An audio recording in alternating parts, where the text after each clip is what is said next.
All right, welcome into Unsafe Spaces with me, Randy Cross here. Just going to be us today for this week's edition. Hope you all had a great week. I know we've done a lot of various things over the course of the last week or so since we were last together. Number one of which was the 4th of July weekend. Fantastic celebrations all over the country. I myself was in Montana for the DeBartolo 4th of July Bash, which featured a lot of unbelievable events. Had some fireworks. Weren't at the Capitol, though. It's my favorite holiday of the year, I've got to tell you.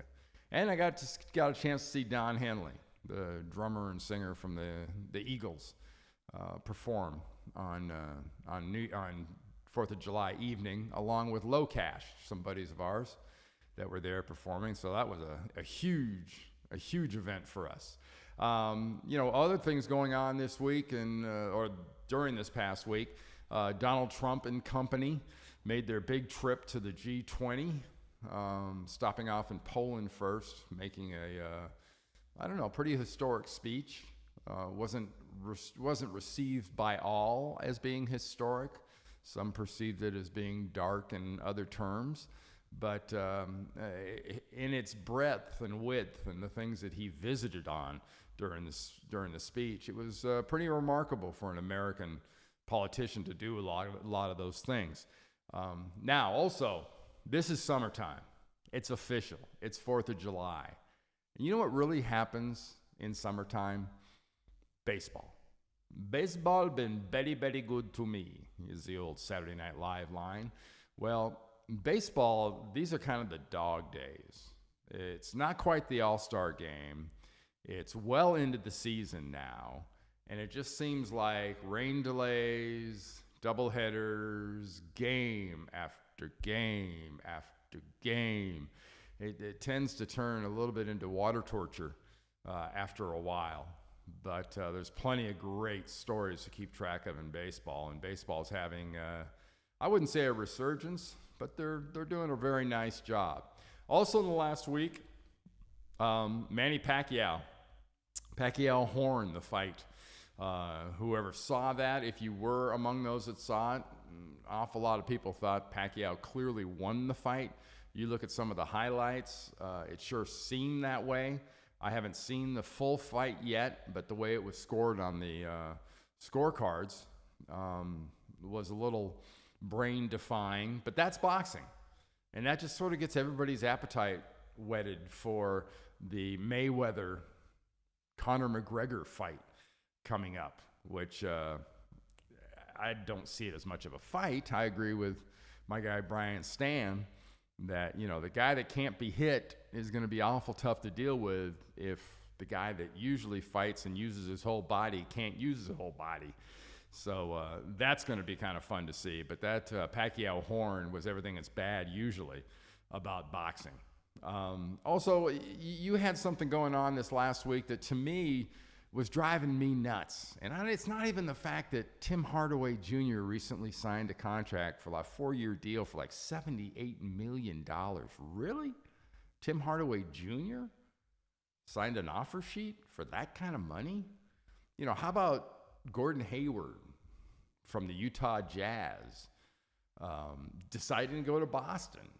NBA free agency to me is kind of crazy, but I mentioned NBA free agency for one reason.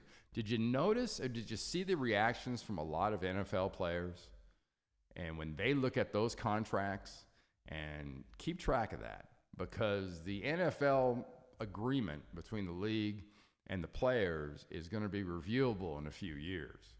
And NFL players, especially NFL stars, can't touch the money that the NBA gets. And from a popularity standpoint, it's not even close. So, for all the inept struggles and failures and sellouts that the NFL Players Association has done over the last decade or so, they're going to have a hard time keeping control of these players if the players decide they want to really assert themselves and go for the big bucks. Yeah. But I mentioned Tim Hardaway Jr. How about the fact that I think Tom Brady's got 3 or 4 years left on his last contract, of which he's going to be paid, something like $80 million. And a Tim Hardaway Jr. just got a 4-year, $78 million offer. Something's not right about that. That's a little bit out of whack.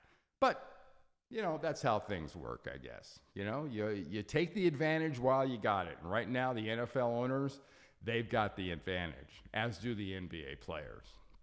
Hey, let's go into my favorite segment of the week, and it's Butthurt of the Week.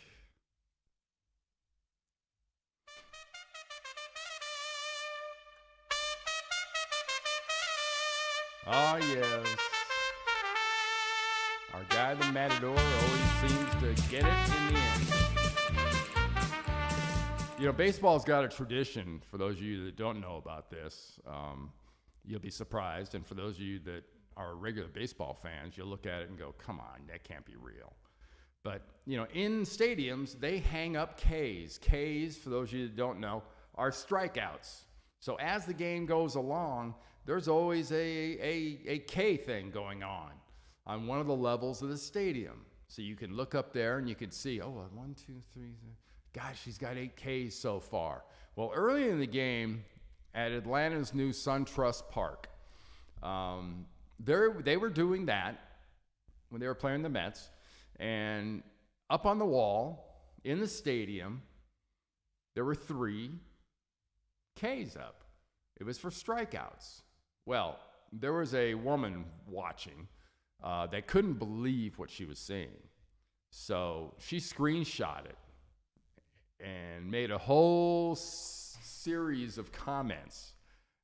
What WTF and oh my God, did they really? Blah, blah, blah, blah, blah. She was under the impression that for some reason it became okay for the Ku Klux Klan to advertise in the baseball stadium in Atlanta, I guess. So she got a little bit over her skis. And that's one of the great things about being butthurt on Twitter and on social media. The venues will snap you back pretty quick. And they snapped her back extremely quickly. That was, I'm sure she suffered a little, but we got to enjoy it as sports fans and as, I guess, human behavior watchers. It was fun to enjoy. Number 2, Butthurt of the Week is going to be a reporter for KTLA in Los Angeles. Now, what this event is about, it's called the Iron Man. And you see that there's a whole series of people, I mean thousands of people, that run a peer-to-peer race, which is like a 5K, which is about 2.3 miles. And they run the 3.1 miles. And after that, they get on a paddle board and they do a couple more miles back. And then they get out of the water. And after all that running and all that paddling, then they've got to chug a 6-pack of beer. Now, it's in the morning. No telling what they did the night before. You've got everything else going on from running to paddle boarding to various degrees of conditioning. And then you got to chug a 6-pack of beer. A 6-pack of beer you got to chug. And then you have to hold it down for like half an hour. What could possibly go wrong? It looks like you've been training for this for some time. I've been doing this for about 25 years.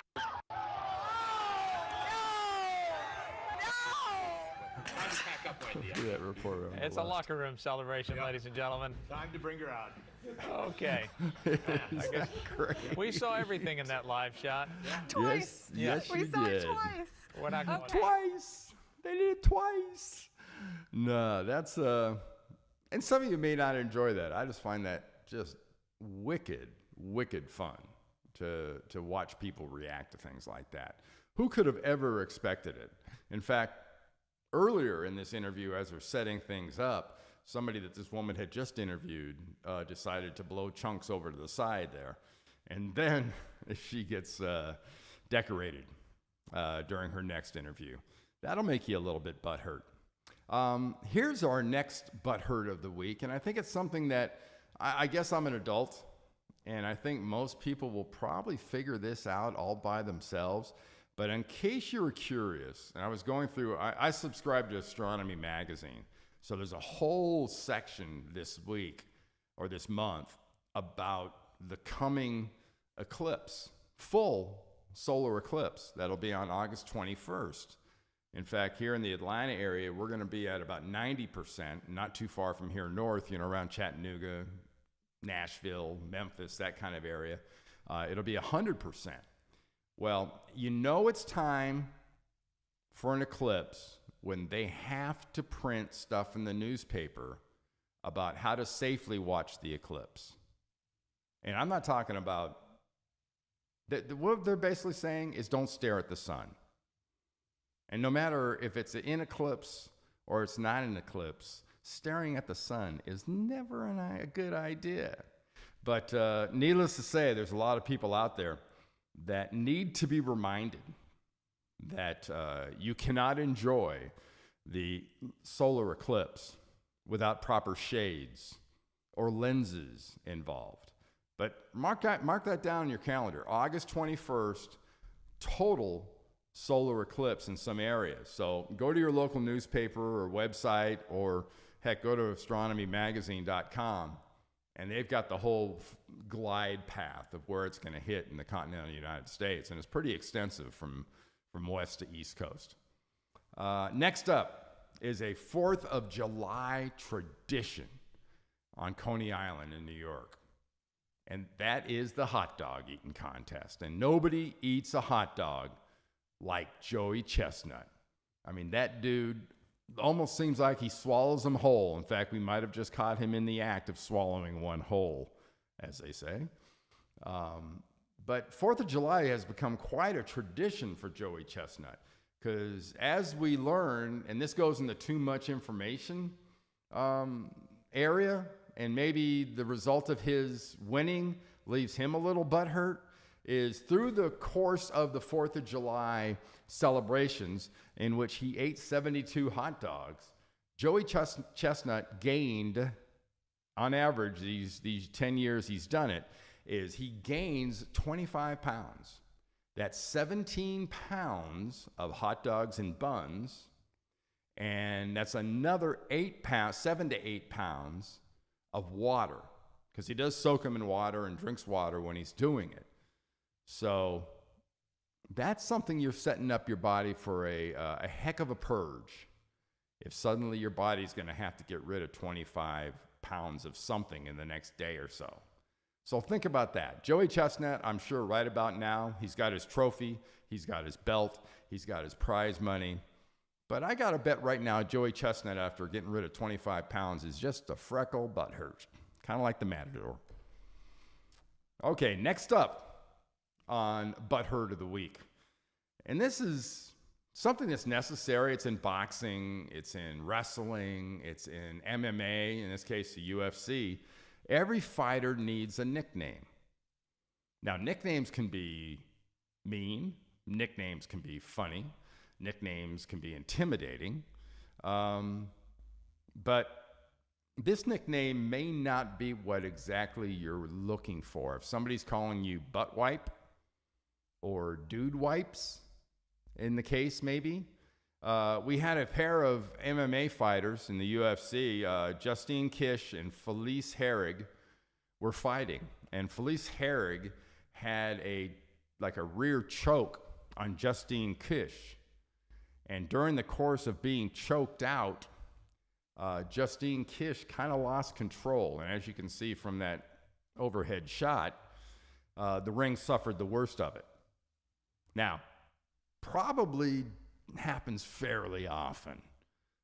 Maybe you want to wear a diaper, it depends or something when you fight, if that's going to be an issue. But there is a bright side to this story, because Justine Kish is a little bit butthurt about this story. But then again, there's a company called Dude Wipes that is just like baby wipes, but a company called Dude Wipes that's approached her for an endorsement. So, you know what? Something shitty happens to you, there's always a positive side.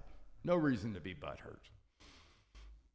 That's it for my favorite segment, because these are, well, I don't know. We've got a new segment later in the show that might be supplanting butthurt, but we'll get to that later.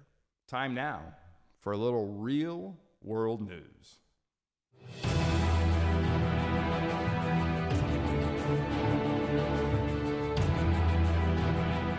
I mentioned the DeBartolo 4th of July celebration. That was up in Whitefish, Montana, Kalispell area up in Montana. And we were there from the 30th, left the 5th, flew home, into thunderstorms and all that fun stuff, and woke up on the morning of the 6th to some news that I really wasn't expecting. And I'm sure they weren't expecting too much in central Montana either. Montana had a earthquake, a 5.8. And for those of you that aren't familiar, 5.8 is a pretty damn big earthquake. That's an official shake. Now there's the area that the quake was felt in, or that the quake happened. Now if you go up to the northwest from that point, that's when you start getting into areas like Yellowstone. And that's when you start getting into that whole caldera, and is that volcano gonna get reactivated, and what's this earthquake, and where are the fault lines? But Montana, a 5.8 earthquake. And then in the areas surrounding that you saw there on that map, in those areas surrounding, there were several other 4.0s, 3.5s, 3.0s that they hadn't determined yet whether those are aftershocks or other little quakes that got broken loose from that fault that suddenly decided to move a little. But stay tuned. I'm not going all end of the world on you here, an apocalypse and the caldera's blasting on you. But it's worth keeping note of this. So if you have your bug out bag ready and you're going to go to the family farm in Canada, you might have a good reason. Not too long from now. I love the University of Alabama as a program. I think they're one of the cutting edge programs in college football. And one of the reasons they're on the cutting edge is Nick Saban does things differently. Now, everyone in the country, it seems, wants to avoid NCAA violations like the plague. And the last thing they want is their name associated with it. But what Alabama did last week is they kind of self-reported 22 minor violations of the NCAA rules, which is, believe me, it's not hard. It can be a text that's 2 hours later than it should be. It can be, or a guy ordering a bagel and you buying him cream cheese. These minor violations there's a plethora of them out there. But Bama does it the right way. And I think a lot of teams can learn from them. Now, they've also got a big enough staff. They've got a staff the size of most academic faculties in these universities. They're overstaffed, to put it lightly. But kudos to Alabama for, again, showing the way and teaching people how to keep track of these kind of things. Next up on our real world news, it's July. It's summer. Hey, there's not much football news in the NFL. Let's be realistic. If you're really searching to make something happen, and maybe you're a little bit lazy because this is what you did last year at this time, you know what you do? You publish the top 5 hot seat head coach positions in the country in college football. How about that? Well, yeah, the hot seat rankings are out. Now, people don't take into consideration, this involves, for every coach you're going to see on the screen, there's probably 150 to 200 people that are attached to that coach and whose lives are directly affected by that coach possibly not having a job. So how are you spending your summer vacation if you're a college staff member? Hoping your coach isn't on this list, because here come our top 5 for coaches in trouble. Number 5, Brian Kelly, Notre Dame. That kind of goes without saying. Notre Dame hasn't exactly, overwhelmed people from a results standpoint. And Brian Kelly is another one of those college coaches that does things his way. And does he torque people off and tend to make them mad on occasion? Yeah, he does. He does things his way. And right now, he's number 5 on our list. Number 4 coming up, Texas A&M, Kevin Sumlin. It wasn't that long ago, Kevin Sumlin was at Houston, and then he was at A&M, and they wanted him to win. Well, he better win this year. Todd Graham from Arizona State. I'd put him on the list just for that stupid headset he wears on the sideline that looks like he got it from Madonna's Road Crew. But Arizona State is due, and I'm talking about you better win now as a program. Rich Rodriguez, my old guy. We used to work with him at CBS Sports. He's at Arizona, and he needs to win right now. So for the state of Arizona, it's 3rd and 47. But Rich Rod, one of the really good guys I've had the pleasure of meeting, I really have to hope that Rich Rod pulls it out of the fire, or pulls his fanny out of the fire, and gets himself, that usually means another extension. Cliff Kingsbury, I don't know if there's another coach in the country that gets more publicity and has more things said about him and gets more attention and has actually done less than Cliff Kingsbury. And it's finally time for him at Texas Tech to start winning. I've got no problem with him being on this list. Some of the other guys, kind of friends, don't want to see it happen, would rather that attention not be on him. Cliff Kingsbury, no problem. I just want to see the guy actually win and give me a reason to think he's a great coach. Now, once you do that list and you're really bored, what's next? Well, you rank all the college coaches from 1 to 130, the top coaches in college football. And we're not going to list them all here, but needless to say, your coach of your team is in there somewhere. Now, whether or not you agree with that ranking, guys like Saban are up high. Urban Meyer's up high. After winning his first national championship, that Clemson's head coach, Dabo Swinney's up there high. Just go down that list of the automatics, the Florida State. I mean, there's a bunch of them. And getting ready here in Atlanta to have that game that's going to be basically number 1 versus number 2 to start the year, Alabama and Florida State. It's always nice to see what people think or see how much people know about different coaches, because sometimes these rankings can be ridiculously skewed. And this one, I think, was right up there with the ridiculously skewed side, personally, in my opinion. The next up on the weekly world news is something that's, I think, disturbing, to put it lightly. And if you haven't heard about this story, it's not surprising. I grew up Catholic. I went to, at times, a Catholic grammar school. I went to a Catholic all-boys high school. So the dynamic involved in all these controversies that the Catholic Church has found themselves wrapped in over the last couple decades comes as no surprise to me. But if you didn't see this in the news, I'm not surprised, because there are few entities in this world that are more powerful than the Catholic Church. And news, especially bad news, doesn't get out of the Vatican very often.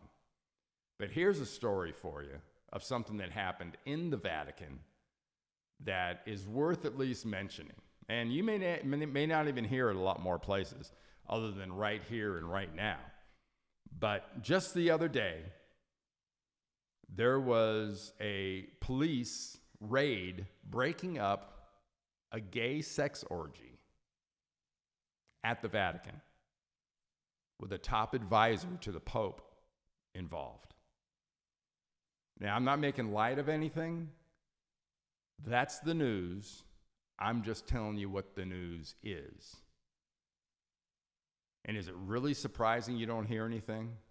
You think those stories have just gone away for all these years of sexual abuse? No. It hasn't just gone away. They make those stories go away. But hopefully something like this happening and this big of a deal can draw enough attention where it stays in the news. Because it's something that has to be dealt with. And it has to be dealt with harshly, severely, and it has to keep being dealt with. But thanks for indulging me and trying to educate a little bit here. Next up on our weekly world news, well, there's a guy that has made, unfortunately, a lot of news lately. And that's the chairman, the head general, the El Jefe, the head man in charge in North Korea, Mr. You got a name that sounds like a reaction to a food. Well, this dude, this little fat troll with a bad haircut, has finally now fired an intercontinental ballistic missile. And for all that negative news, all the positive news, all the future-looking news out there, there may not be too much future news if this one news story doesn't resolve itself fairly quickly. Because there's only a couple ways of dealing with guys like this. One is sanctions, and they've tried that for a while. Another one is direct military involvement, and there was a whole war back in the 50s over that in the same area of the world. Only problem is nuclear weapons hadn't been proliferated at that point, so that was a ground war. That's not true now. So if you're going to do this, and whether you're a president or just a regular citizen like you and me, you've got to keep your eye on the ball. You've got to keep your eye on this story. Don't pay attention to a lot of the stuff they're trying to feed you about, Russia this and Russia that and bang, bang. Watch this story, because this has the potential to be as negative and as sort of life-changing as anything out there. And it doesn't involve Russia. It may involve China. It definitely involves us.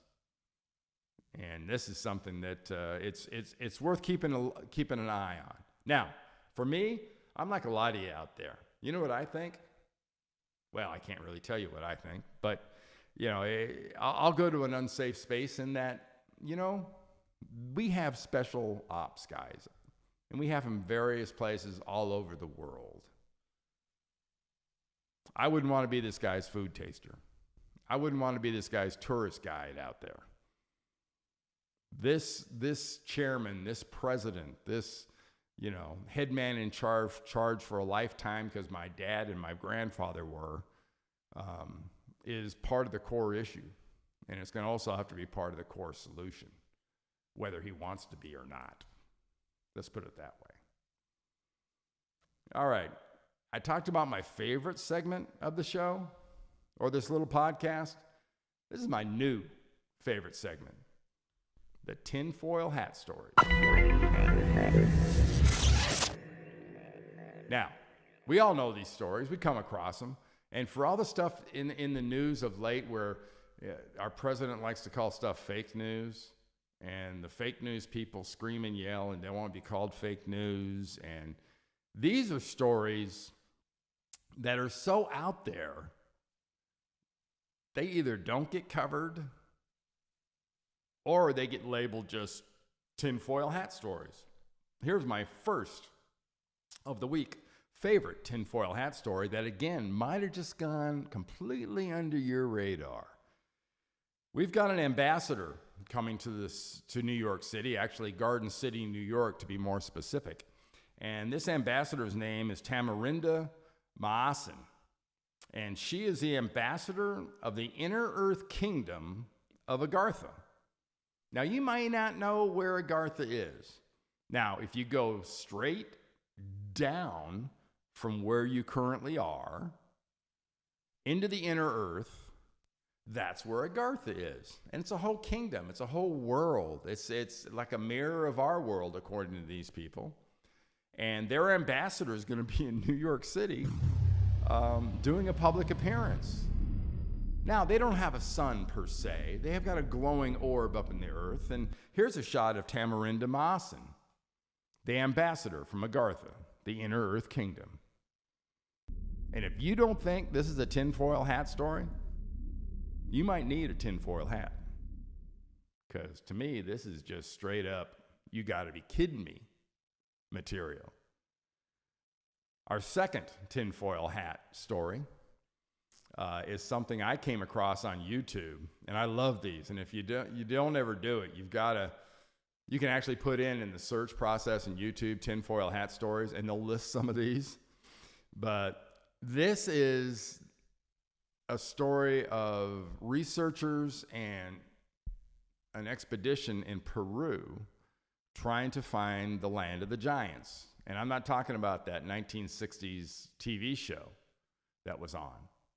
I'm talking about back in ancient times in Peru, a land where actual giants lived. Now, when you say giants, do you think, what do you mean? Like people 11, 12 feet tall? Nah, we're not talking about 11, 12 feet tall. This is a pyramid. This is a society, supposedly, because of the tools they found, the axe heads and other tools that were meant to be wielded by big people, by giants. And when I say giants, I mean giants. Take a look at this chart coming up here, and that'll give you an idea of what kind of giants we are talking about here that they found, supposedly, the civilization in Peru. Lost city of giants within Ecuadorian jungles has to be one of, if not the most important archaeological discovery of the 21st century. It also has got to be accredited with the most suppressed story of the past 100 years. This presumably due to the artifacts which simply cannot be explained away by the modern theory of evolution upon our planet. Very ancient legends within Ecuador spoke of giants who once roamed these jungles, a time when huge megalithic cities and pyramids were... Okay, now hold on. So above my head here, that's your average human on the far left. Then you got people that are getting kind of tall, but then you go through an evolutionary chart before you're over here on the right. You're talking about 30, 40 feet tall. Humanoids? Don't tell the NBA. You tell the NBA about this, they'll be all over it. This is unbelievable. And yes, this is another one of those great tinfoil hat type stories. Now, my third and last tinfoil hat story for this week's show might have ended up in the butthurt section, but I thought it had to go over here in the tinfoil hat section because it does have a lot to do with research, and it does have a lot to do with science. And it specifically has a lot to do with archaeology in that back in the day, you've all heard about the story of Pompeii. Well, Pompeii was right at the foothill, or in the foothills leading up to the ocean beneath Vesuvius. Well, Vesuvius blew its top. Not good news for the cities of Herculaneum and Pompeii. Pompeii is buried under tons of ash. People are literally frozen into place. Their last acts. And I've seen pets, I've seen people writhing that are just formed in that position. You've seen people in embrace that were frozen in that position. And then you have this unfortunate gentleman who was frozen in this position for eternity. Luckily for him, it's not a position that you really want to be. You don't even have to use your imagination of how this guy decided to spend his last moments. Not good if you're frozen in time. But from a joke standpoint, from a let's have a little fun with it standpoint, it doesn't get any better than this tinfoil hat. I'm sorry if you didn't appreciate that, but for me, that made me laugh. And that's all I really need in these times is something to make me grin, because there's enough news out there that makes you either say, or makes you say, hell no. And that story there is somewhere in between. Hey, at the end of the show, I like to go out with these, I like to call them feel-good stories. And today's feel-good story is something that I really enjoyed finding this, because, and the reason I use this one is we all associate by name or by picture or by whatever we tend to profile people with certain behaviors. And this week's story is about a gentleman named Muhammad. And this is one amazing human being.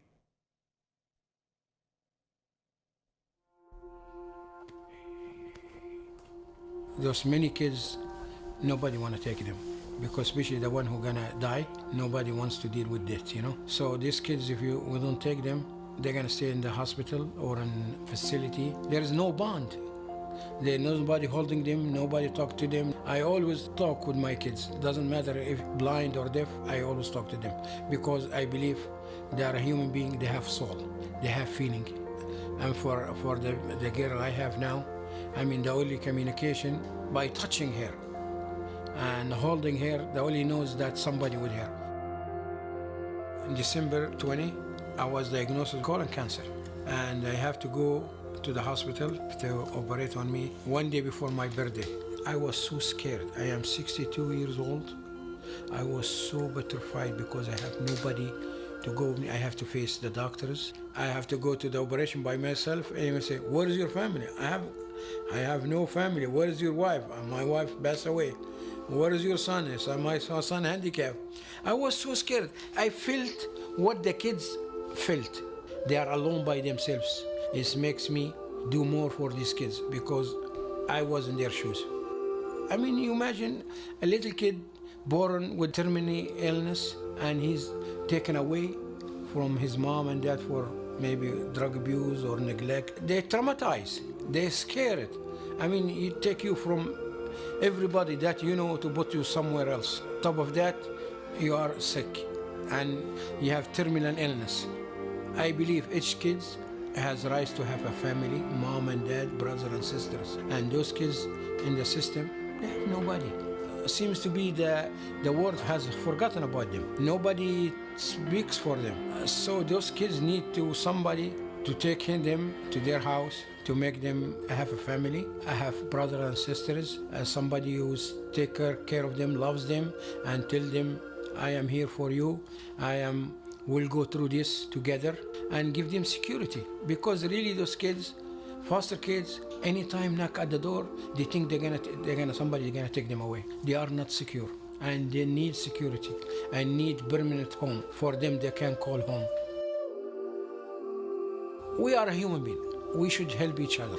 Doesn't matter what kind of help, financially, spiritually, medically, any help you can help, you should help, because we are a human being and we're supposed to help each other. Doesn't matter what color, what religion, what country. No, we see as a human being. Like this, we live in harmony and we'll be united, not divided. I will foster kids as long as I am healthy and provide good care for them. I mean, I consider them as my biological kids. I never think about them as a foster kids. And it really gives me great joy when I see them laughing and see a smile in their face.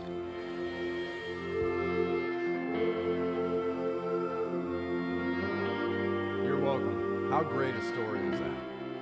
And that one I'm proud to share, because, let's be realistic. For all the materialistic, crazy things that go on in this world, we could all be a little bit more like Muhammad to help the people around us, especially the least powerful among us, at their greatest times of need, instead of turning our back or just sending a check blindly.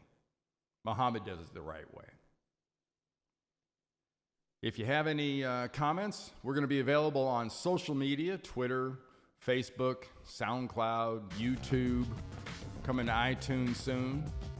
And if you have any other comments about the production, about the content, or suggestions you want to add to some of our various segments, send an email to producer@unsafespacesUSA.com. That's producer@unsafespacesUSA.com.